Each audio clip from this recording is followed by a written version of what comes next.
Right.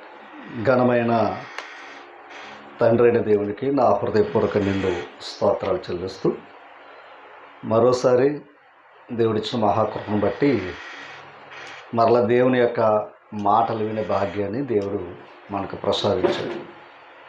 మరి ఆ మాటలు వినడానికి ఆసక్తి పడి వచ్చిన ప్రతి వారిని దేవుడు దీవించాలని కోరుతూ ప్రార్థన చేసుకుని ఈ వాక్య భాగానికి మనం పరిచయంలోకి ముందుకు వెళ్దాం. సకలాశీర్వాదాలకు కారణభూతుడైన మా ప్రియ పరలోకపు తండ్రి, మీ ఘనమైన అతి శ్రేష్టమైన నామానికి స్తోత్రాలు. ఈ రాత్రి కాలమందు ఈ ప్రాంతంలో మీరు ఏర్పరచుకుని ఇక్కడ జరిగిస్తున్న ఈ కార్యములు బట్టి మీకు కృతజ్ఞతలు. నా తండ్రి, మరి ఈ రాత్రి కాలమందు ప్రభు కూడొచ్చు వారందరినీ జ్ఞాపకం చేసుకోండి. ఏ మాటలకు నా తండ్రి మా జీవితాలకి అవసరమో ఆ మాటలు మీ గ్రంథం ద్వారా మాకు తెలియపరిచి మా జీవితాలను సరిదిద్దుకునే భాగ్యాన్ని ప్రసాదించండి. ఈ కార్యముల ద్వారా మీరే మహిమ ఘనత ప్రభావాలు పొందబడి యేసుక్రీస్తు వారి అతి శ్రేష్టమైన నామమున ప్రార్థించి వేడుకొనిచున్నాం మా ప్రియ పరలోకపు తండ్రి. మరి ప్రభు నామాన్న ప్రత్యేక వందనాలు తెలియజేస్తూ దేవుని యొక్క ఉపదేశాన్ని మనం నేర్చుకుందాం. దేవుని యొక్క గ్రంథంలో కొన్ని విలువైన మాటలు ఈరోజు మనం నేర్చుకుందాం.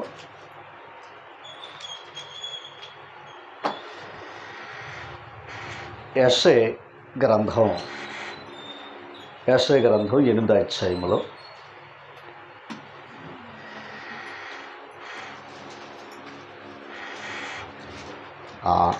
ఆమోసు గ్రంథం 5వ అధ్యాయం 16వ వచనం చదివి అప్పుడు ఈ భాగాల్లోనికి వెళ్దాం. ముందుగా ఆమోసు గ్రంథం 5వ అధ్యాయం 16వ వచనాన్ని చదువుతాం. ఈ మాట వినాలి. చదవండి. దేవుడును సైన్యములకు అధిపతియగు ప్రభువు యెహోవా సెలవిచ్చినదేమనగా, నేను మీ మధ్య సంచరింపబోచున్నాను అంటే చాలండి. అంటే దేవుడు వారి ప్రజల మధ్య ఆయన ఏం చేస్తున్నాడు అంటే సంచారం చేస్తున్నాడు అనే మాట మనకు ఆమోసు గ్రంథం 5వ అధ్యాయంలో మనం ఆ 16వ వచనాన్ని మనం జ్ఞాపకం చేసుకుంటూ ఉన్నాం. అసలు దేవుడు ఈ లోకాన్ని సంచరించవలసిన అవసరం ఏంటి? సరే, యోబు గ్రంథంలోనికి మనం వెళ్ళినట్లయితే యోబు గ్రంథం మొదటి అధ్యాయములో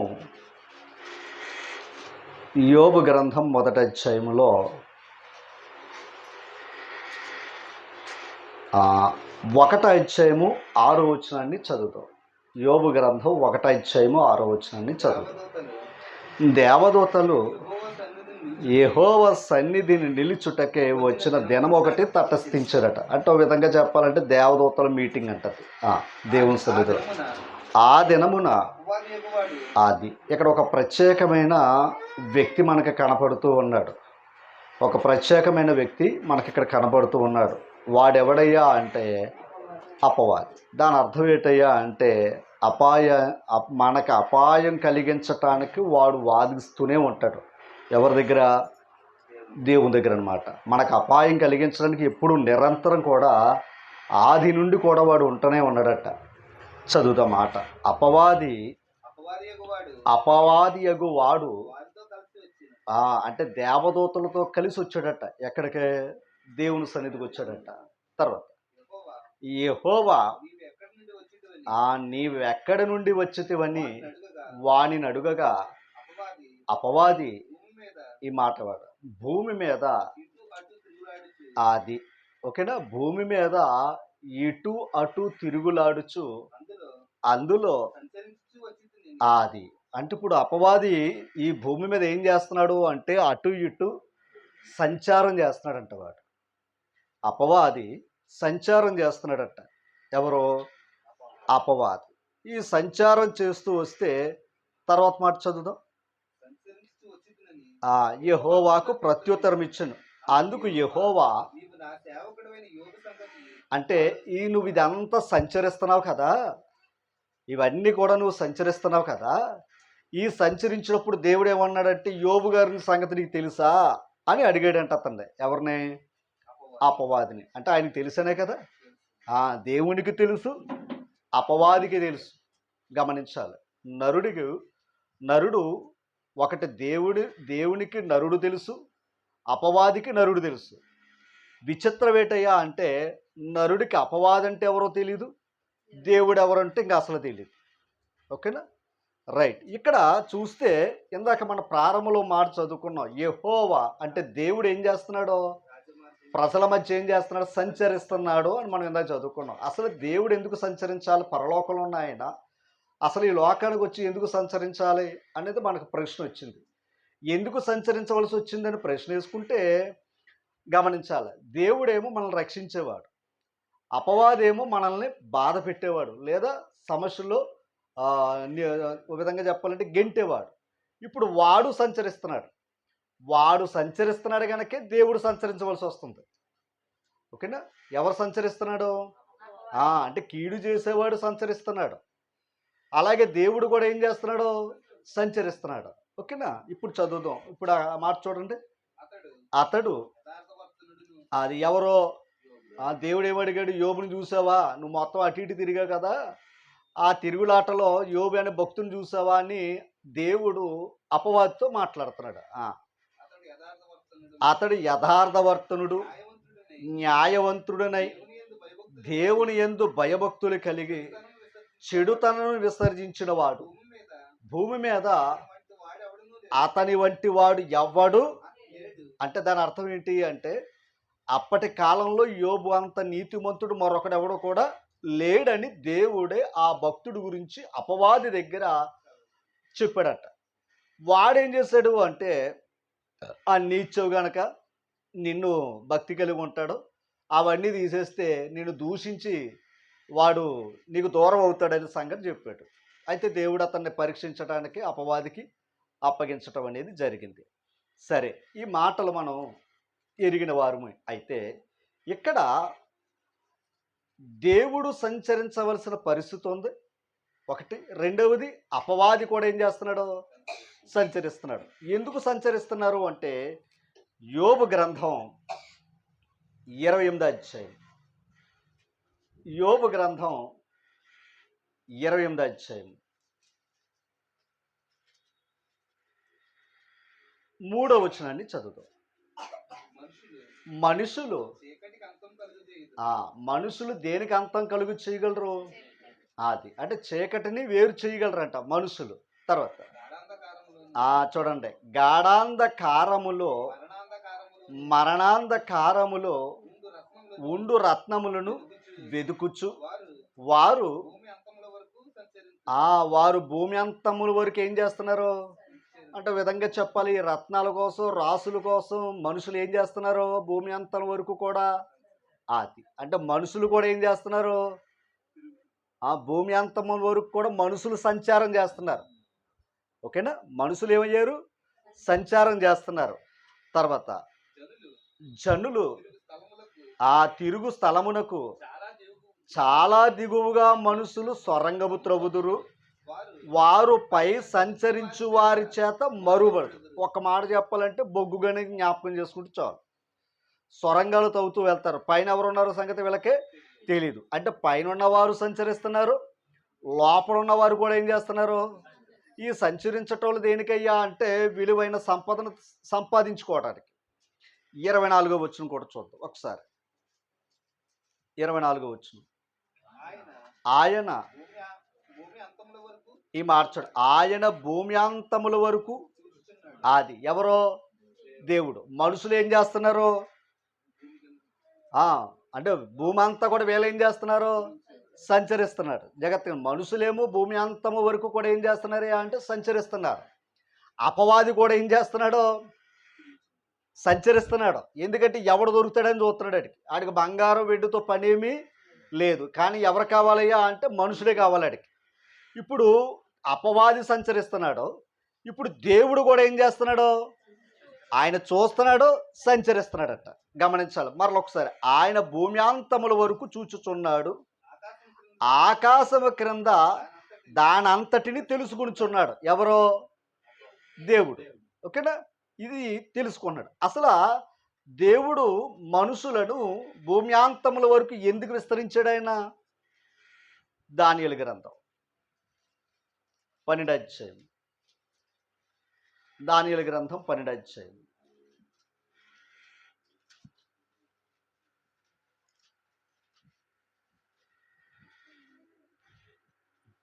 తీసారమ్మా?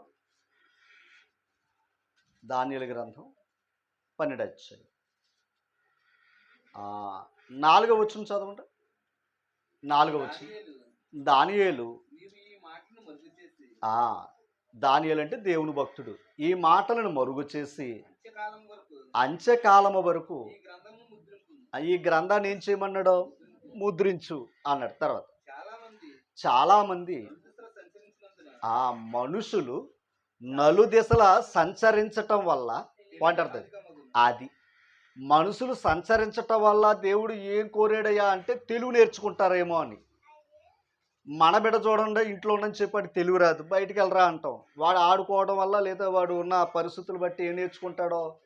తెలుగు నేర్చుకుంటాడు. అంటే ఇప్పుడు దేవుడు సృష్టించిన నరులు ఒక చోట నుంచలా ఏం చేశారు? వారిని విస్తరించాడు. విస్తరించినప్పుడు దేవుని యొక్క ఆలోచన ఏంటయ్యా అంటే వీళ్ళు ఏమి నేర్చుకుంటారని? తెలుగు నేర్చుకుంటారని దేవుడు ఆలోచిస్తే వీళ్ళు ఏం వెతుక్కుంటున్నారో? విలువైన రత్నాల కోసం వెతుక్కుంటున్నారు. ఓకేనా? ఒక్కసారి చదవండి. చాలామంది నలుదిశలో సంచరించినందున అది తెలివి అవుతుంది, అధికమవుతుంది. ఓకే. సామెతల గ్రంథం 9 అధ్యాయం 10వ వచనం. సామెతల గ్రంథం 9 అధ్యాయం 10వ వచనం.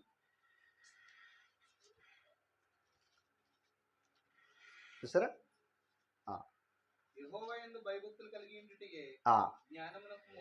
అది తర్వాత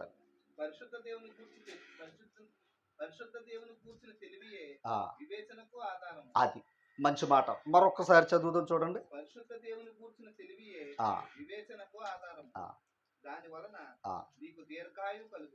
దేని వలన? అది. ఓకేనా? అంటే మనుషులను దేవుడు దీర్ఘాయుషవంతులుగానే చేశాడు దేవుడు. అంటే ఇప్పుడు దీర్ఘాయుషవంతుడు అవ్వాలంటే నరుడికి ఏం కావాలి? తెలివి కావాలి. ఇప్పుడు బ్రతుకుతున్నామంటే మనకి ఏం కావాలి? మా ప్రాముఖ్యంగా తెలివి కావాలి. తెలివి ఉంటే కదా ఏదైనా సంపాదించుకోవడానికైనా బ్రతకడానికైనా. దేవుడేమో మనుషులను సంచరించి తెలివి నేర్చుకుంటారని దేవుడు వదిలితే, ఓకేనా? ఒక్కసారి మరలా వచ్చిన చదువు 9 అధ్యాయం 10వ వచనం. యెహోవా యందు భయభక్తులు కలిగి ఉండుటే. ఒకసారి యోబు ఎలాంటోడు? అది. అంటే ఇప్పుడు అతనికి ఏముందని? జ్ఞానం ఉంది. ఓకేనా? తర్వాత మాట, ఈ మాట వినాలి. ఏ దేవుడు?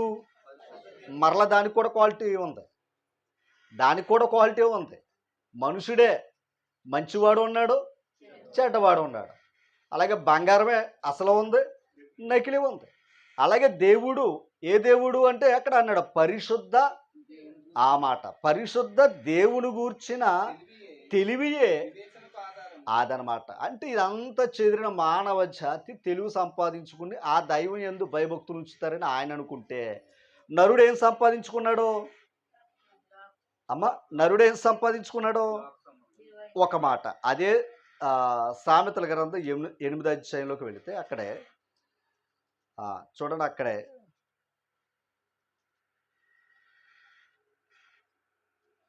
తీసారా? అక్కడ ఉంది.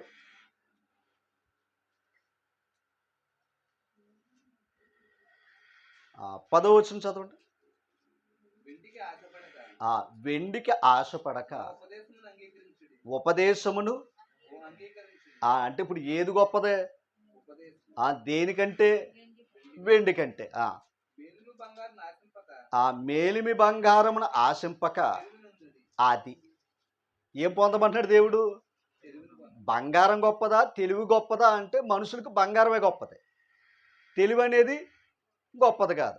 అందుకే మనకు అనారోగ్యం వస్తే డాక్టర్ల దగ్గరికి ఎందుకు వెళ్తున్నాం? వాళ్ళకి తెలివి ఉంది కనుక. అంటే మనకు రోగాన్ని బాగు చేసే తెలివి ఎవరి దగ్గర ఉంది? డాక్టర్ల దగ్గర ఉంది. ఇప్పుడు బంగారం ఉన్నప్పుడు రోగం ఎందుకు పోలేదు మనకి? ప్రాణాలు ఎందుకు కాపాడుకోలేదు? అది చెప్తున్నాడు దేవుడు ఆయన. వెండి కంటే బంగారం కంటే ఏది సంపాదించుకోమన్నాడు ఆయన? తెలివి సంపాదించుకోండి, జ్ఞానం సంపాదించుకోండి. కానీ మనుషులు ఏం చేశారు? సంచరించి ఏం సంపాదించుకుంటున్నారు? అందుకే అపవాది ఏం చేస్తుందంటే ఈ ఆశలన్నీ చూపిస్తుంది. ఓకేనా? ఈ ఆశలన్నీ చూపిస్తుంది. ఏ ఆశలు? అందుకే వాడు పని ఏటయ్యా అంటే అటు ఇటు తిరిగేటయ్యా అంటే ఆశలు చూపించే తత్వం ఆడిది. కానీ దేవుడు సంచరిస్తున్నాడు. దేవుడు సంచరించి ఏం చేస్తున్నాడయ్యా అంటే ఓ మాట చూపిస్తాను చూడండి అక్కడ.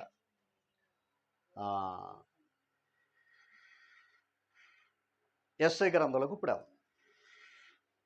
యెషయా గ్రంథం తీసారా? 8వ అధ్యాయం 18వ వచనాన్ని చదువుతాం. 8వ అధ్యాయం 18వ వచనం. ఈ మాట విన్నారు. ఇదిగో నేనును యెహోవా నాకిచ్చిన పిల్లలను సియోను కొండ మీద నివసించు సైన్యములకు అధిపతి యెహోవా వలన సూచనలుగాను మహత్కార్యములుగాను. ఎవరో? కాదండి, ప్రవక్త పిల్లలు ఎవరి మధ్యన ఉన్నారంట? దేవుని ప్రజల మధ్య ఉన్నారట. చాలా జాగ్రత్తగా దేవుని ప్రజల మధ్య ఉన్నారట. ఓకేనా? దేవుని ప్రజల మధ్య ఉన్నారట ప్రవక్తలే. ఓకేనా? ఇంతకే ప్రవక్త ఒక మాట ఇప్పుడు అట్లాగే ఉంచండి, మళ్ళీ చూపిస్తాను. ఇంతకు ప్రవక్తలు ఎందుకు పెట్టాడు దేవుడు? ఆమోసు గ్రంథం 3వ అధ్యాయము 7వ వచనం. అంటే ప్రవక్తలను ఎందుకు పెట్టాడు? దేవుని సేవకులను ఎందుకు పెట్టాడు మధ్య అన్నది చూద్దాం ఇక్కడ. చూడండి, తన సేవకులైన ప్రవక్తలకు తాను సంకల్పించిన దానిని బయలుపరచకుండా ప్రభువైన యెహోవా ఏమీయూ చేయడు. అంటే దేవుని సంగతులు ఎవరు చెప్తున్నాడు? ఆయన ప్రవక్తను ఎక్కడ పెట్టాడు? మనుషుల మధ్య పెట్టాడు అనమాట. ఇప్పుడు దేవుడు దిగిరాలా. దేవుడు తన మాటలతో ప్రవక్తలు ఏం చేశాడు? మధ్య నెట్టాడట. పాయింట్ అర్థమైంది మీకు? ఓకేనా? ఇప్పుడు అదే యెషయా గ్రంథంలోకి ఒకసారి వెళ్దాం.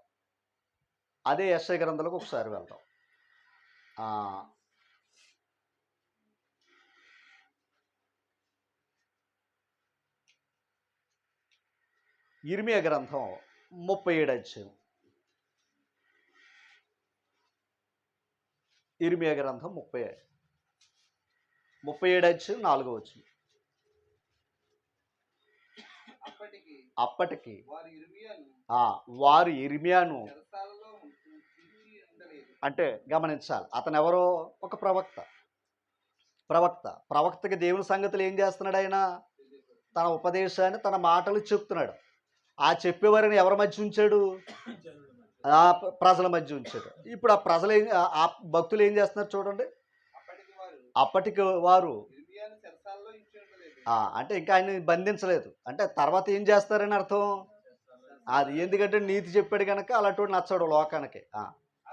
అతడు ప్రజల మధ్య, ఈ మాట వినాలి, ప్రజల మధ్య ఏం చేశాడు? సంచరించాడు. అంటే ఇప్పుడు ఏదట్టుకుని సంచరించాడు ఆయన? వాక్యాన్ని పట్టుకుని సంచరించాడు. యోనా గ్రంథం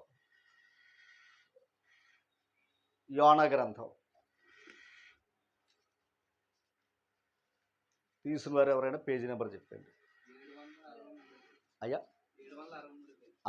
3వ అధ్యాయం 4వ వచనం చదవండి. యోనా ఏ పట్టణం? నినివే పట్టణం. ఓకేనా? నినివే పట్టణం. ఇంతకే నినివే పట్టణం ఏమైంది? పాపంతో నిండి ఉంది.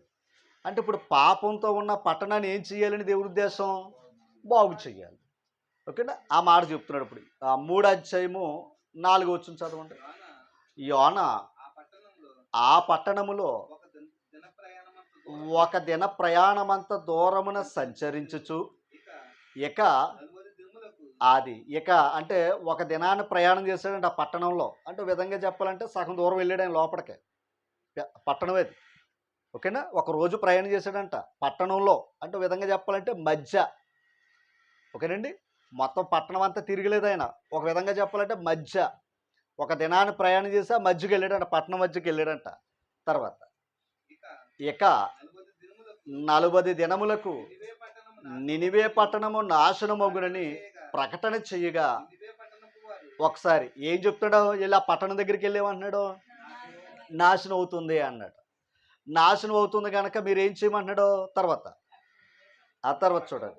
ఆ పట్టణపు వారు, నినివే పట్టణపు వారు దేవుని యందు విశ్వాసముంచి ఉపవాస దినమును చాటించి గనులలేమి అల్పులనేమి అందరూ గోనెపట్ట కట్టుకునిరి. ఓకేనా, దాని అర్థం ఏంటంటే రాజుతో సహా అందరు కూడా ఏం చేశారో తెలుసండి.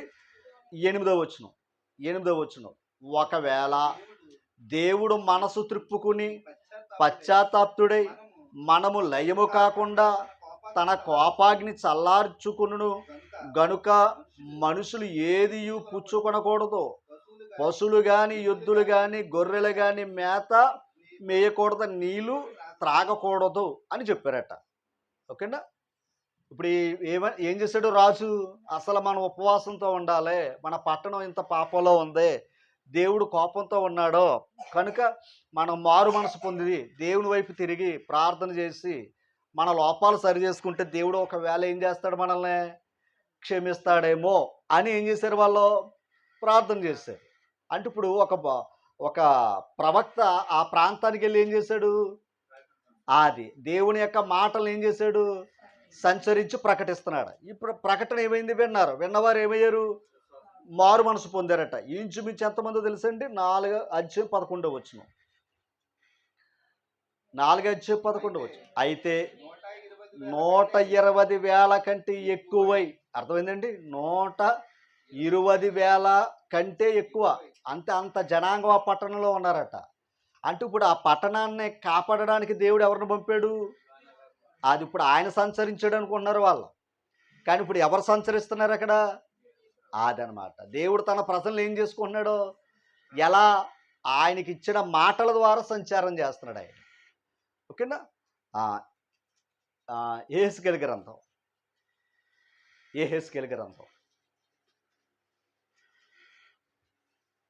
33:33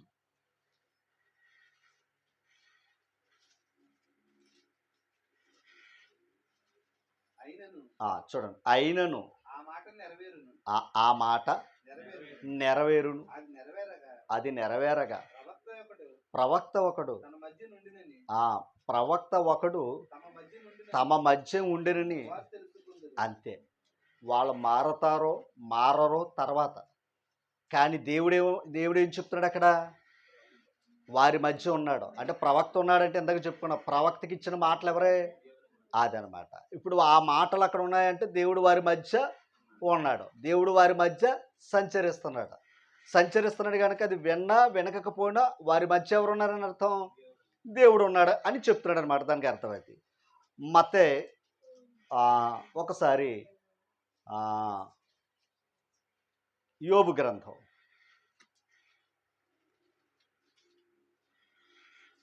33:23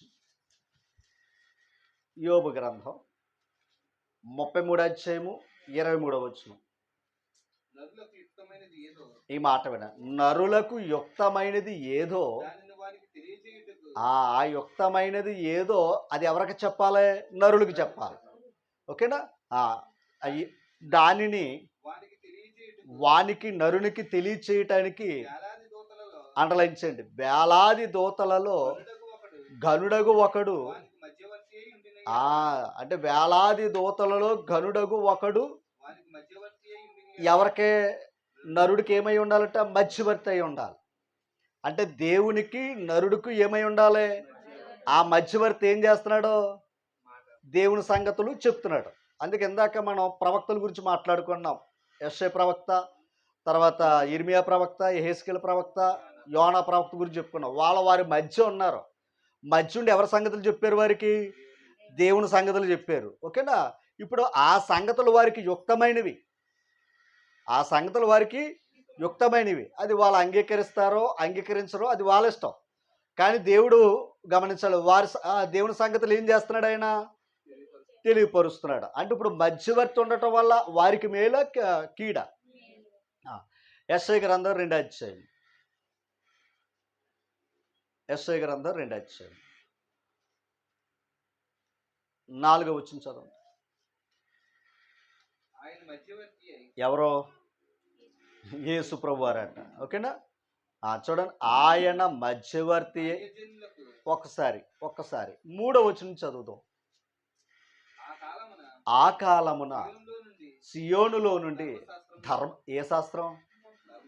మనం అంటాం కదా, ధర్మం అని మాట్లాడతాం చూసారా? దేవుడు చెప్పిన మాటలే ధర్మశాస్త్రము.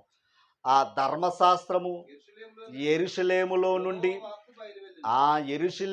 నుండి యెహోవాకు బయలు వెళ్ళాను. అక్కడి నుంచి ఎందుకు రావాలి? యెరూషలేము నుంచి ఎందుకు రావాలి? ఇందాక మనం ఒకటి చదువుకున్నాం, మధ్యవర్తి అనే మాట చదువుకున్నాం, మధ్యవర్తులు అనే మాట చదువుకున్నాం. దేవుడు యెరూషలేముని ఎందుకు ఎంచుకున్నాడు అంటే, ఈ భూభాగానికి మధ్య స్థలం ఏదన్నా ఉంది అంటే బెత్లెహేం అన్నమాట. అందుకని అది సెంటర్ పాయింట్, అది దేవుని యొక్క సెంటర్ పాయింట్ అది. అందుకు ఆ భాగాన్ని ఎంచుకున్నాడు. ఇప్పుడు ఆ భాగాన్ని ఎంచుకుని ఏం చేస్తాడు ఆయన?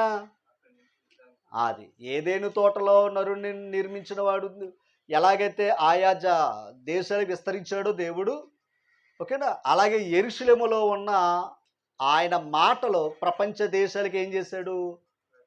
అదని ప్రకటన చేశాడు సేవకుల ద్వారా. అదే మాట చెప్తున్నాడు చూడండి.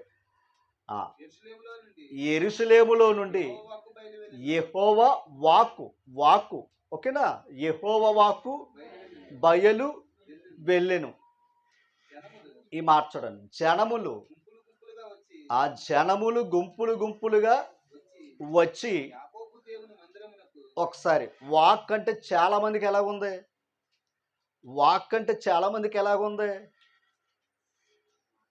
చాలా తక్కువగా ఉంది. కానీ దేవుని యొక్క కృప ఎంత గొప్పదయ్యా అంటే, ఓ మాట చూపిస్తాను చూడండి. ఒక మాట చూద్దాం.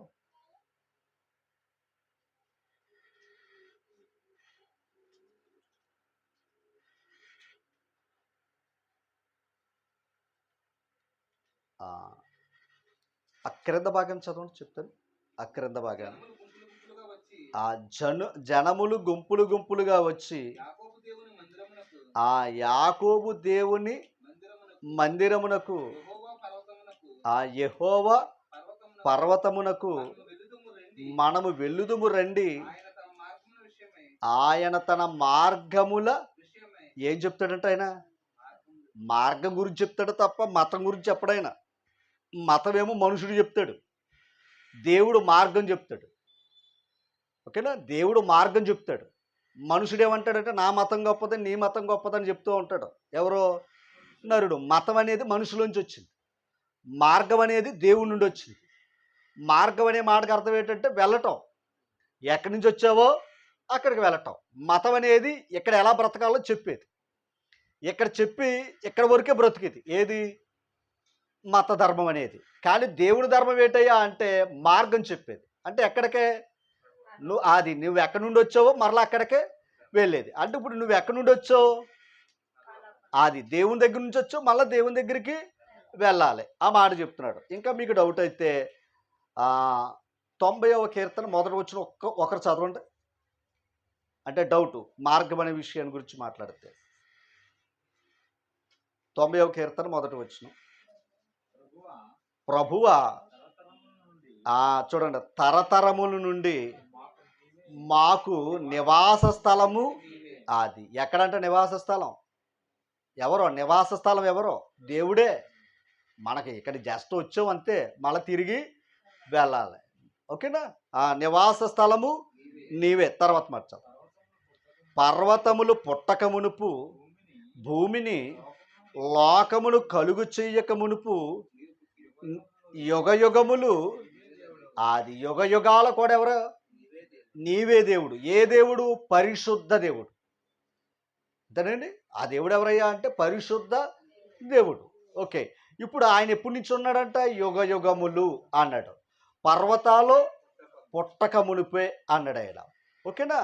అంటే ఇప్పుడు మన నివాస స్థలం ఎక్కడుంది? పరలోకం. మార్గం ఏం చెప్తుంది? మార్గం ఏం చెప్తుంది? ప్రసంగి గ్రంథం 12 అధ్యాయం. ప్రసంగి గ్రంథం 12 అధ్యాయం.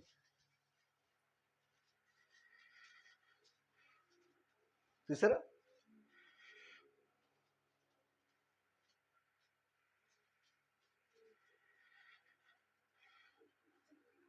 12 అధ్యాయం 7వ వచనం. మన్నైనది వెనుకట వలె, అంటే ఓ విధంగా చెప్పాలంటే మన్ను అనేది మన మట్టి దేహం. అంటే వెనక వలె అది మళ్ళీ ఏమైపోతుంది అంటే, విధంగా చెప్పాలంటే ఓకే, అంటే మట్టి ఎప్పుడు వచ్చిందని అర్థమవుతుంది? వెనకొచ్చింది. అంటే గమనించాలి, మన్ను అనేది వెనుకట వలె. వెనుకట వలె ఏదో వచ్చింది? మన్ను అనేది వెనుక నుండి వచ్చేది. మరి ముందే ఉంది? ఇప్పుడు చదవండి. ఆత్మ. ఇప్పుడు ఒక్కసారి ఆత్మ తాను దయచేసిన దేవుని యొద్దకు, అంటే ముందు దేవుడా మట్ట? అది ఇందాక మాట, పర్వతములు పుట్టక మునిపే నీవే దేవుడు అన్నాడు. అంటే పర్వతాలు రాక మునిపే ఎవరున్నారని. మరి అలాంటప్పుడు మట్టి ముందా దేవుడు ముందా? దేవుడే ముందు. అంటే ఇప్పుడు మట్టి అనేది శరీరం. ఓకేనా? ఇప్పుడు ఆత్మ దేవునిలోంచి మనకు వచ్చింది కనుక దానికి మట్టికి ఏం చేస్తాము? నివాసాన్ని ఇచ్చాడు. ఎక్కడ? ఈ భూమి మీద. అందుకు మళ్ళీ ఏం చెయ్యాలి మనం? మన్ను అయినది వెనుకట వలె మన్ను అవుతుంది. ఆత్మ తాను దయచేసిన దేవుని యొద్దకు. అది ఇప్పుడు దేవుడు ఎక్కడున్నాడు? పరలోకంలో ఉన్నాడు. ఇప్పుడు దేవుని దగ్గరికి చేరటమే మార్గం. దేవుని దగ్గరికి చేరటమే మార్గం. అదే మాట. ఇప్పుడు అదే చెప్తున్నాడు యెషయా గ్రంథం 2 అధ్యాయంలో మాట. తర్వాత ఇప్పుడు చూడండి, జనములు గుంపులు గుంపులుగా వచ్చి యాకోబు దేవుని మందిరమునకు. ఒకసారి ఇందాక యోబుని చూసావా అన్నాడు ఒకని. ఎవరినై? అపవాదిని సంచరించి. ఎందుకంటే యోబు అంత నీతిమంతుడు లేడు అని చెప్పి. అలాగే యాకోబు కూడా గొప్ప నీతిమంతుడే, అబ్రహాము కూడా గొప్ప నీతిమంతుడే, ఇస్సాకు కూడా గొప్ప. అందుకే అబ్రహాము దేవుడను, ఇస్సాకు దేవుడను, యాకోబు దేవుడని దేవుడే చెప్పుకున్నాడు వారి గురించి గొప్పగా. ఓకేనా? అలాంటి నీతిమంతుల కోసం దేవుడే చెప్పుకుంటాడంట. తర్వాత ఒకసారి మరలా ఏమనుకోద్దు, కొంచెం పక్క వస్తున్నాను. నిన్న చంద్రబాబు నాయుడు గారు నాకు ఫోన్ చేశారు. కంగారు పడకండి. మామూలుగా ఫోన్ వచ్చి ఆయన ఏమన్నారయ్యా అంటే, మీ పరిసరాల్లో ఏ కార్యకర్తలు ఎలా పనిచేస్తున్నారో మాకు చెప్పండి అని అన్నారు. ఎవరో ఆయన తెలీదా? ఆయన తెలీదా? దాని అర్థం ఏంటంటే ఆయన కళ్ళ ముందు జరిగేది ఒకటి, కళ్ళ వెనకాల జరిగేది ఒకటే. అందుకే ఏంటంటే ప్రజా తీర్పులు ఎవరు బాగా పనిచేస్తున్నారో అని మనం రిపోర్ట్ ఆయనకి ఇస్తే ఆయన ఏమనుకుంటాడో? ప్రజల నుంచి వచ్చాడు కనుక నచ్చుతాడో నచ్చడా? అది ఇప్పుడు ఆయన ఏమనుకుంటాడో? నా కార్యకర్త అని చెప్పుకుంటాడు. అవునా కదంటారా? అంటే ఒక సీఎం గారే మనల్ని అడుగుతున్నారు, మీ ప్రాంతంలో ఏ కార్యకర్త బాగా పనిచేస్తున్నాడు అయ్యా బాబు అంటున్నాడు. ఎందుకంటే ఆయన అక్కడ ఉన్నాడు, ఇక్కడ ఉండే విషయాలు తెలియదు ఆయనకి. కానీ ఎక్కడ నుండి మనల్ని అడుగుతున్నాడయ్యా అంటే దాని అర్థం ఏంటి? మంచి కార్యకర్తను తెలుసుకోవాలనే కదా. ఆయన మంచి కార్యకర్తలు ఉంటే కదా ఆ పార్టీ నిలబడుతుంది. అలాగే దేవుడు కూడా తన భక్తులను విడిచేవాడు అదనమాట. ఓ విధంగా చెప్పాలంటే ఆయన భక్తులను ఆయన ఏర్పాటు చేసుకుంటున్నాడు. ఎలాంటి వారిని? దేవునికి భయపడే వారిని. వెండి బంగారాల కంటే తెలివిని జ్ఞానాన్ని సంపాదించేవారు ఆయనకి కావాలి. దేవుని వదిలేసి వీటి కోసం వెంపర్లాడేవారిని అక్కర్లే. ఓకేనా? క్రిందకి రండి. ఇప్పుడు చూడండి తర్వాత ఈ మాట, ఆయన తన మార్గముల విషయమై.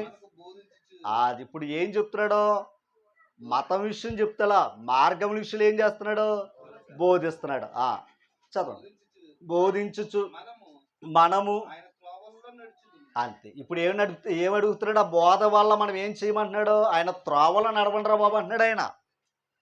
ఆయన త్రోవల్లో నడవండి అంటున్నాడు. ఆలోచన చేయండి దయించి. అందుకే యేసుప్రభు ఈ లోకానికి వచ్చేవన్నాడయ్యా అంటే నేనే మార్గము, నేనే సత్యము, నేనే, నా ద్వారా తప్ప ఎవడును తండ్రి యొద్దకు. అది అంటే మార్గం చెప్పాడు తప్ప మతం చెప్పాల. మరో మాట చెప్తాను, మతం చెప్తే లోకానికి నచ్చుతుడు. అర్థమైంది మీకు? మతం చెప్తే, ఎందుకంటే మతం ఎవరికి ఇష్టం? లోకానికి ఇష్టం. అందుకే మతం. అందులో ఏమనుకోకుండా ఓనమాలు తెలియనోడు కూడా మతం అంటాడు. ఓనమాలు కూడా తెలియనోడు కూడా ఏమంటాడంటే మతం మతం అంటాడు. ఇంతగా మతం దేనికి? మతం చెప్పింది ఏంటి? ఆయనే చెప్పాడు, ప్రాణ రక్షణ ధర్మమా, ప్రాణ హత్య ధర్మమా అన్నాడు. అంటే ధర్మం ఏంటయ్యా అంటే రక్షించేది ధర్మం, మరి శిక్షించేది అది అది ధర్మం అనుకుంటున్నారు అలా. అందుకే ఓనమాలు కూడా తెలియదు వాళ్ళకి. ధర్మం ఏం చెప్పింది అయ్యా అంటే ఇదిగో దేవుడు చెప్తున్నాడు. ఏం చెప్తున్నాడు? అందరినీ కూడా తన వైపుకి నడిపించాలని చూస్తున్నాడు. వాడు వీడని ఎంచుకుంటలేదు ఆయన. ఓకేనా? కానీ లోకం ఏం చేస్తుందంటే దేవుని దగ్గరికి వస్తే వాడా వీడని ఎంచుకుంటున్నారు వాళ్ళు. ఓకేనా? మరలా చెప్పాలంటే డబ్బు దగ్గర ఎంచుకోరండి వీళ్ళు. ఓకేనా? డబ్బులు ఎవరైనా ఇచ్చారనుకోండి, అక్కడ పెద్దోడు ఇచ్చాడా చిన్నోడు ఇచ్చాడా అని అనుకోవడం, ఏ ఊడుకోకుండా. మరొకరు ఉన్నారనుకోండి, దాని మీద నీళ్ళు చల్లితే శుద్ధి అయిపోతాయి. ఇటు నీళ్ళు చల్లితే శుద్ధి అయిపోతే అలాగ లోకం ఉంది. సరే, అయ్యండి మనం ప్రక్కన ఎడదాం. కొంచెం కిందకి రండి. ఆయన, ఇది పాయింట్ అర్థం చేసుకోవాలి. ఎవరో? ఆయన ఆ మార్గాల్ని బోధించేవాడు. ఓకేనండి? యెరూషలేములోంచి వచ్చిన బోధ. ఆయన మధ్యవర్తి. అది అన్యజనులకి ఏం చెయ్యాలి అంటే, మనం ఏమనుకుంటున్నాం? లోకం ఏమనుకుంటుంది? యెరూషలేములో దేవుడు ఎక్కడ ఎదుగురా అంటున్నాడు.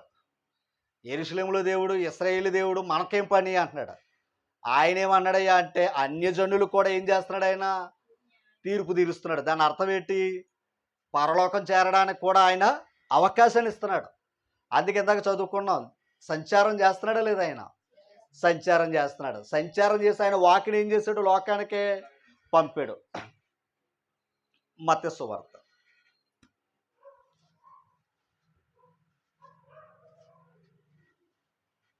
మత్తయి సువార్త 9వ అధ్యాయం 25వ వచనం చదవండి.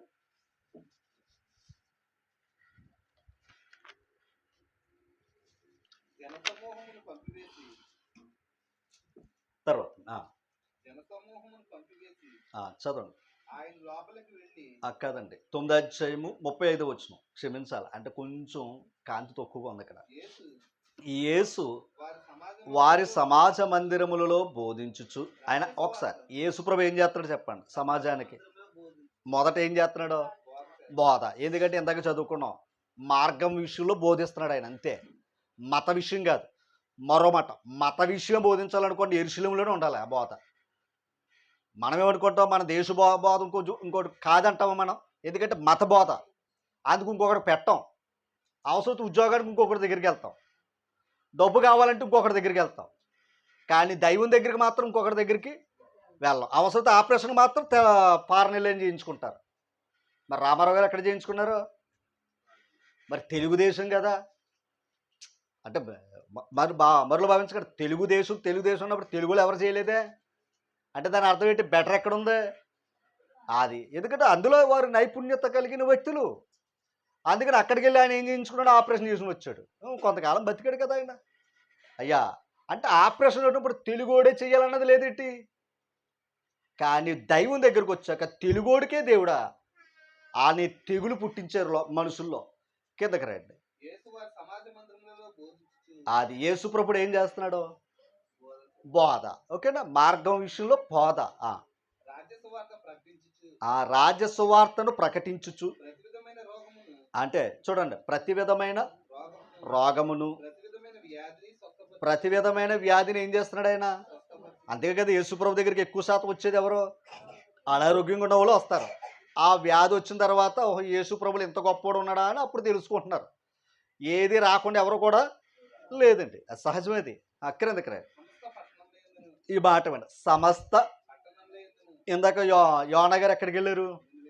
ఒక పట్టణానికి వెళ్ళాడు. కానీ యేసు ప్రభు సమస్త పట్టణములను, గ్రామాల్లో కూడా తిరిగాడంట ఆయన. అది పట్టణాల్లో తిరిగాడు, గ్రామాల్లో కూడా ఏం చేశాడంటే యేసు ప్రభు. ఎందుకు సంచరించాడు? అది అంటే ఇప్పుడు దేవుడు సంచరిస్తున్నాడా లేదా చెప్పాలి, సంచరిస్తున్నాడా లేదా? సంచరిస్తున్నాడు. ఇంకా ఇంకా లోపలికి వెళితే, ఇంకా లోపలికి వెళితే, దైవ లేఖనాల్లోకి వెళితే అపవాది చేత పీడింపబడిన వారిని అందరినీ బాగు చేస్తున్నాడంట. ఓకేనా? అపవాది కూడా ఏం చేస్తున్నాడు? సంచరించి మనుషుల్ని, అదనమాట. ఇప్పుడు వారిని విడిపించటానికే, వారిని రక్షించడానికి యేసు ప్రభు లోకానికి వచ్చాడు. ఓకేనా? తర్వాత మరికొన్ని మాటలు. లోక సువార్త 9వ అధ్యాయము 6వ వచనం.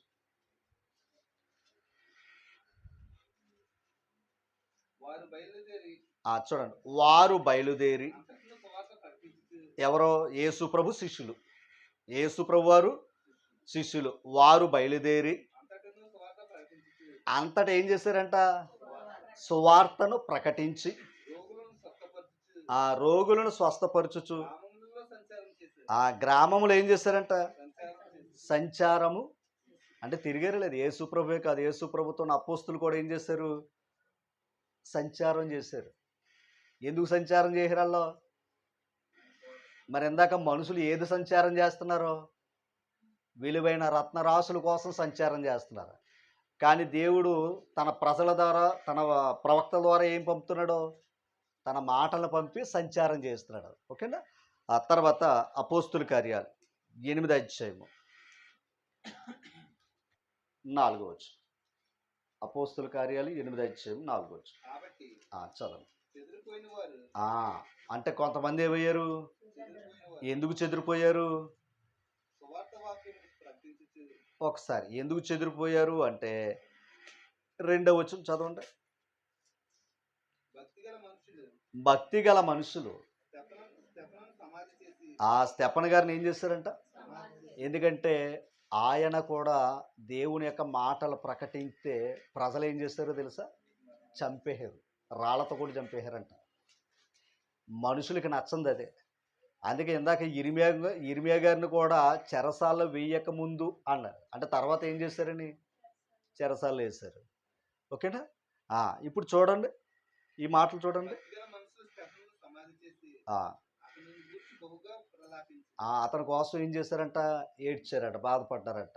తర్వాత సౌలైతే ఇంటింట్లోకి వెళ్ళిపోయి పురుషులను స్త్రీలను ఈడ్చుకుని పోయి చెరసాల్లో వేయించి ఆ సంఘాన్ని ఏం చేస్తున్నాడంట అతను? ఎంత దారుణం అది! ఎవడైనా తిరుగుబాటు చేశాడా? అది అన్నమాట. ఎవడైనా తిరుగుబాటు చేశాడా? తిరుగుబాటు చేయలేదండి. తర్వాత మాట చదవండి. కాబట్టి అది అలా చెదిరిపోయారు. ప్రాణభయంతో ఏం చేశారు? వాళ్ళు మరో చోటకి వెళ్ళిపోయారు. చెదిరిపోయిన వారు ఒకసారి మొన్న మణిపూర్లో జరిగింది ఏంటి? మణిపూర్లో జరిగింది ఏంటి? మరి అక్కడ జరిగింది అదే కదా. ఒక్క నోరెప్పలేదు. నోరిప్పునేమో మతద్రోహి అన్నారు, అంతే. అంతకన్నా ఇంక తెలివైన పదాలు లేవు ఇంకా. ఓకేనండి? అంటే బాధపడుతున్నారు, చంపేస్తున్నారా? అది తప్పని కూడా ఒకళ్ళు లేడు. కానీ దేవుడు మాత్రం విడిచిపెట్టేవాడు కాదు. ఎక్కడ ఎలా కొట్టాలని తెలుసు. ఓకేనండి? మహారాజుల్ని గడ్డి తినిపించాడండి. చక్రవర్తుల్నే గడ్డి అడవిలోకి పంపి గడ్డి తిన్నాడట. నెబుకద్నెజరు అనే మహా చక్రవర్తి, ప్రపంచాన్ని ఏలిన రాజు, గర్వంతో అతిశయించాడట. అంతే, తీసుకువెళ్ళి అడవిలో పాడేశాడట. దైవంతో అసలు ఎదురెళ్ళామా ప్రమాదమే అమ్మా, క్రిందకి రా. కానీ జనం ఏమనుకుంటున్నారంటే దేవుడేమో బెడ్ లైట్ లాగా చూడండి పెడతాం. దేవుని దగ్గర పెట్టేది కూడా బెడ్ లైటే. అలా ఉంటాడేమో అనుకుంటున్నారు చాలామంది. కానీ ఆయన మహా ట్రాన్స్ఫారం. అర్థమైందండి? మహా ట్రాన్స్ఫారం. ముట్టుకుంటే మనమే నాశనం అయిపోతాం. సమీపింపరాని తేజస్సులో ఆయన మాత్రమే వసించుచు అమరత్వము గలవాడే ఉన్నాడు. ఎవరో? అది చూస్తే చస్తాం. అలాంటప్పుడు ఆయన జోలికెళ్తూ ఊరుకుంటాడా? ఆయన ప్రజల జోలికెళ్తూ ఊరుకుంటాడా? ఓకేనా? క్రిందకి రైట్. చెదిరిపోయిన వారు అంటే ఇప్పుడు చెదిరిపోయిన వాళ్ళు ఎవరింట్లో కూర్చోవాలా? ఏం చేశారు? ఎందుక తపన? ఎందుకు సువార్తను ప్రకటించి ఎందుకు సంచారం చేయాలి? ఎందుకు సంచారం చేయాలి? అది ఎందుకు తెలుసా? ఆ వాక్యంలోనే దేవుడు ఉన్నాడు. వాళ్ళ సంచారంగా కనబడుతున్నారు లోకానికి మనుషులుగా. అందుకే ఒక మాట చెప్పాలి అంటే అపోస్తుల కార్యాల్లోనే అపోస్తుల కార్యాల్లోనే ఒక దెయ్యం పట్టుకున్న ఒక స్త్రీ చెప్తుంది చూడండి, 16వ అధ్యాయము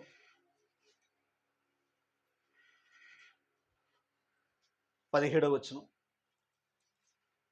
16 నుంచి చదువుతాం. మేము ప్రార్థనా స్థలమునకు వెళ్ళుచుండగా పుతోను అను దెయ్యము పట్టినదై ఆ దెయ్యం చేత ఏం చేస్తున్నారంట? సోది చెప్పుట చేత తన యజమానులకు, అంటే మనుషులకి ఏం కావాలి? అక్కడేమో మానసికంగా దెయ్యం పట్టేది బాధపడుతుంది, అది కూడా వీళ్ళకి ఎలా కావాలి? డబ్బే కావాలి. అర్థమైంది మీకు? అనారోగ్యంగా ఉంది, మానసికంగా ఉంది, బాగు చేయాలనే ఆలోచన వారికి లేదండి. ఈరోజు నిజంగా ఎంత దౌర్భాగ్యం అంటే మనం చూస్తూ ఉంటాం కళ్ళ ముందు. ఆ పిల్లల్ని కూడా ఆ సెంటర్లో కూడా భిక్షాటన చేయిస్తారు. ఆ గాంధీ గారు పెయింట్ వేసి గుడి చేయించేసి ఒక అతను ఎండలో పెడతాడు. ఆడి బ్రతుకు ఎంత, ఆడి బలం ఎంత అంటే ఇప్పుడు ఆడిని పెట్టింది ఎందుకు? డబ్బుల కోసమే. కనుక ఈ రోజు నిజం చెప్పాలంటే వాళ్ళకి అన్నీ ఉంటాయి, పిల్లల్ని అడ్డెట్టిన బతుకునే వాళ్ళు కొంతమంది. ఓకేనా? మొన్న రావులపల్లిలో నేను టిఫిన్ చేస్తుంటే ఒక ఆవిడ భిక్షాటన చేస్తే ఏదో వేసాం. ఆయన అంటున్నాడు, ఒక పక్క ఆయనతో అంటున్నాడు, 25 లక్షల ఇల్లు ఉందండి ఆవిడికి. నిజమమ్మా, 25 లక్షల ఇల్లు ఉంది, అయినా సరే వాళ్ళు అడుక్కుంటారు. ఇంకో ఆయన వచ్చాడు, అక్కడ ఇంకో ఆయన వచ్చి అన్నాడు, మీరు వచ్చేయండి మంచి ఈ దాన్ని ఏమంటారు, సత్రంలో వేస్తాం, మంచి చదువు పిల్లల గట్ట చెప్తాం, మీరు వచ్చేయండి, మీకు ఎటువంటి లోటు రానివ్వంటే అసలు రారంట అలా. ఎందుకంటే ఇక్కడ కష్టపడలేని వ్యాపారం కదండి అది. ఒక్కొక్కరు చూస్తేనేమో అదనమాట, అది నిజమో అబద్ధం అనిపిస్తుంది మనకే. ఓకేనా? మనకేమో చూసి 10 రూపాయలు అయిపోతే మనసు ఏదో అనుకుంటాం, కానీ వాళ్ళకి ఎలా ఉంది అంటే బిడ్డలు బట్టి కూడా ఏం చేసుకుంటున్నారు అదండి. అంతే. ఇక్కడ డబ్బు దగ్గర బాంధవ్యాలు ఏమీ లేవు. ఓకేనా? ఆ డబ్బు ఏదైనా చేస్తుంది, అదే దేవుడు అంటున్నారు వెళ్ళం. ఏమో సరే. అయితే ఇప్పుడు ఏం చేశారు? దెయ్యం పట్టుకుని ఒక ఆవిడ సోది చెప్తూ ఏం చేస్తున్నారు? వాళ్ళు లాభం సంపాదిస్తున్నారండి. ఎందుకంటే మామూలుగా ఉంటుంది కదా. క్రిందకి రండి. ఒక చిన్నది మాకు ఎదురుగా వచ్చింది. ఆమె పౌలును మమ్మును వెంబడించి, ఈ మాట చూడండి, ఈ మనుషులు సర్వోన్నతమైన ఎవరి దాసులంట? ఎవరు చెప్తున్నారు? దెయ్యం పట్టుకున్నది చెప్తుంది. మరి సోది చెప్తుంది కదా, సోది చెప్పుకున్నావు, సోది చెప్పని లాభం తెచ్చుకుంటున్నారు అక్కడ. కానీ ఇక్కడ లాభం లేకుండా ఏం చెప్తున్నారు వీళ్ళు? నిజం చెప్తున్నారు. లాభాన్ని ఆశించకుండా ఏం చెప్తున్నారు వీళ్ళు? నిజం చెప్తున్నారు. ఈ సంగతి మనుషులకు అర్థమవుతలేదంట, దెయ్యానికి అర్థమైందంట. ఓకేనా? తర్వాత చూడండి, వీరు మీకు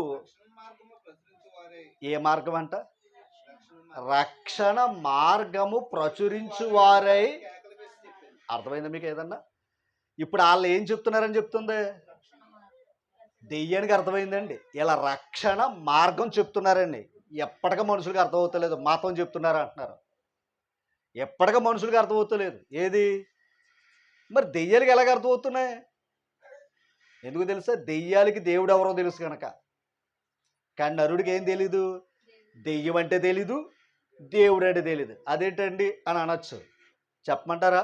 చెట్టు మీద దెయ్యం అన్నాడు, అది దెయ్యం. ఓకేనా? దెయ్యం ఎక్కడుంది? చెట్టు మీద ఉంది, శ్మశానంలో ఉంది, తెల్లసీర కట్టుకుంది. ఓకేనా?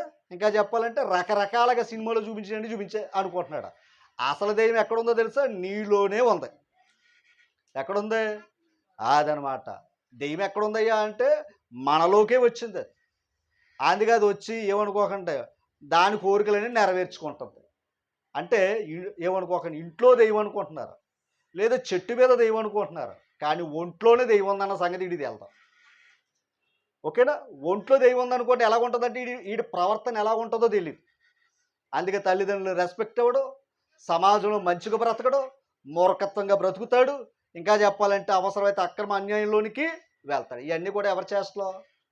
దెయ్యం చేష్టలే. దేవుని చేష్టలేంటి? దేవుని చేష్టలేంటి? ఇందాక మనం చదువుకున్నాం. స్తెఫను నీతి చెప్తే ఏం చేశారు? ఆ ఇర్మియా కూడా దేవుని మాటలు చెప్తే ఏం చేశారు?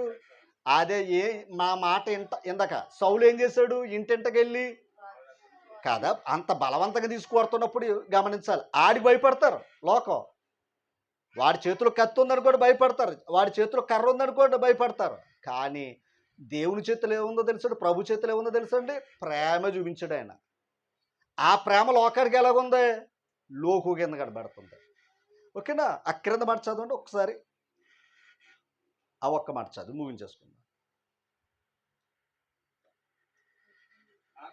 ఆమె సౌలును మమ్మును వెంబడించి ఈ మనుషుడు ఎవరంట? సర్వోన్నతమైన దేవుని వీరు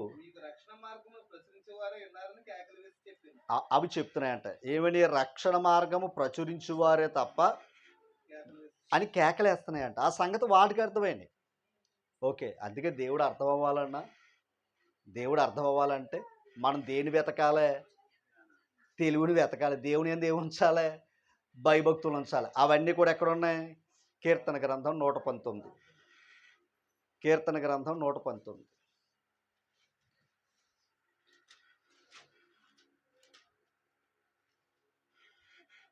130 వచ్చిన చదవండి. 119, 130. ఈ మాట, నీ వాక్యము నీ వాక్యములు వెల్లడి అగుచోటనే వెలుగు కలుగును. అంటే ఇప్పుడు వాక్యం ఉన్న చోట ఏముంది? వెలుగు ఉంది. తర్వాత చూడండి, వాక్యం ఏం చేస్తుంది చూడండి. అవి తెలివి లేని వారికి. అంటే ఇప్పుడు తెలివి ఎక్కడ ఉంది? అసలు మనుషులు ఎత్తుక్కోవలసింది ఏది? మరి అది వదిలేసి అవన్నీ ఎత్తుక్కుంటున్నారు. తెలివేది?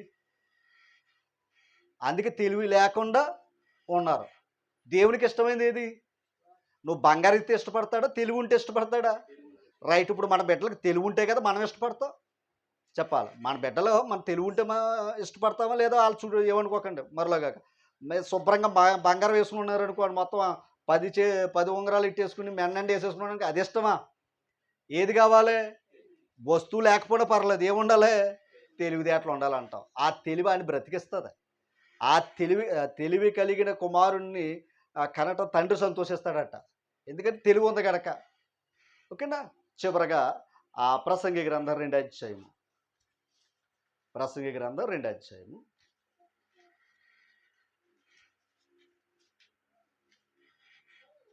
చూసారా? ప్రసంగి గ్రంథం 2వ అధ్యాయం.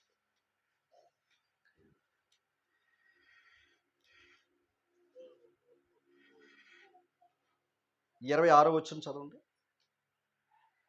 యాలయనగా ఎవరి దృష్టి మంచోడుగా ఉండాలి? అది దేవుని దృష్టిలో మంచోడుగా ఉండాలండి. యోబు మంచోడే. ఓకేనా? అందుకే అన్నాడు, యోబుని చూసావా అన్నాడు. ఎవరినే? అపవాదిని. చూడండి, దేవుడు అండర్లైన్ చేసుకోండి. ఆమె దేవుని దృష్టిలో మంచిగా బ్రతికేవాడి కంట దేవుడు జ్ఞానమును, తెలివిని, ఆనందమును అనుగ్రహిస్తాడు. ఇంతకంటే సంపద ఏం కావాలండి? దేవుడిచ్చే ఇంతకంటే ఆస్తి ఏం కావాలి? చెప్పండి. బంగారం ఇస్తా అన్నాడా? వెండి ఇస్తా అన్నాడా? వస్త్రాలు ఇస్తా అన్నాడా? రాళ్ళు ఇస్తా అన్నాడా? ఇవేమీ గొప్ప కాదు దేవుని దృష్టిలో. ఏది గొప్పదే? ఒక మాట, దేవునికి దేవుని దృష్టిలో మంచివాడికి ఇచ్చే భాగ్యం ఏంటి చెప్పండి? బహుమానం ఏంటి? జ్ఞానము, తెలివి, ఆనందం. ఇంకేం కావాలి? ఇంకేం కావాలి? దేవుడిచ్చే భాగ్యం అది. అందుకే ఆ తెలివి ఎక్కడుందో? ఇదిగో వాక్యం. వాక్యం ద్వారా ఈరోజు ఈ మాటలు నేర్చుకుంటూ ఉన్నాం. ఓకేనా? కనుక దేవుని యొక్క మహాకృప చాలా గొప్పది. ఒకవేళ తెలివే లేదు అనుకుందాం, నరుడికి తెలివే లేదనుకోండి. ఓకేనా? 9వ అధ్యాయం 18వ వచనం ఒకసారి చదవండి. ప్రసంగి పక్కనే. యుద్ధ ఆయుధముల కంటే ఇప్పుడు యుద్ధాలు చేసి గెలవడం కంటే ఏది ముఖ్యం? దేవుడు ఏమిస్తా అన్నాడు అంటే ఏమనుకోకండి, ఒక యుద్ధం చేసేనని అంటాం కంటే జ్ఞానం ఉన్నవాడు గొప్పవాడంట. ఎందుకో తెలుసా? జ్ఞానం ఉన్నవాడు యుద్ధం చేయకుండా గెలుస్తాడు. అవునా కాదంటే చెప్పండి. జ్ఞానం ఏం చేద్ది? యుద్ధం చేయకుండా ఆపిద్ది జ్ఞానం. ఇప్పుడు జ్ఞానం లేదనుకోండి కుటుంబంలో గొడవలు. జ్ఞానం ఉంటే ఏం చేయొచ్చు? గొడవ లేకుండా బతకొచ్చు. ఇప్పుడు అది మంచిదా? యుద్ధాలు చేయడం మంచిదా? అది అన్నమాట. జ్ఞానం గొప్పది. కిందకి రండి. అండర్‌లైన్ చేయండి. జ్ఞానం లేనివాడు ఎవరు?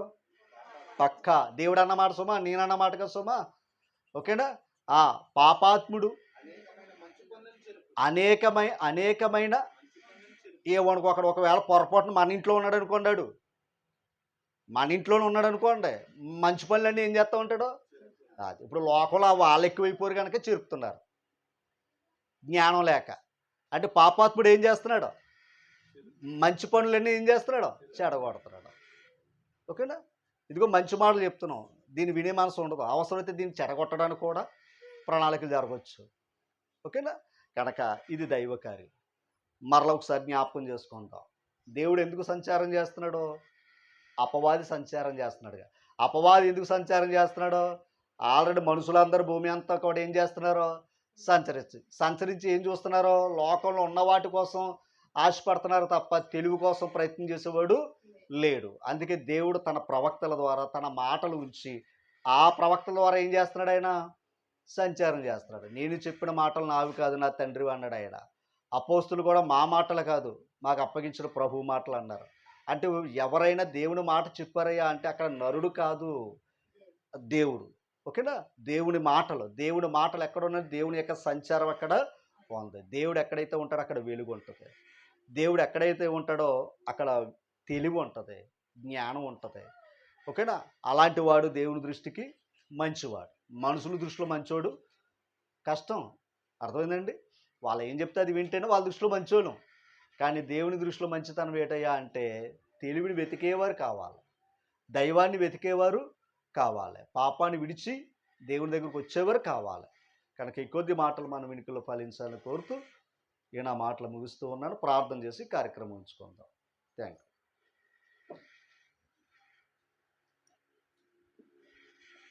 అక్కడ తీసి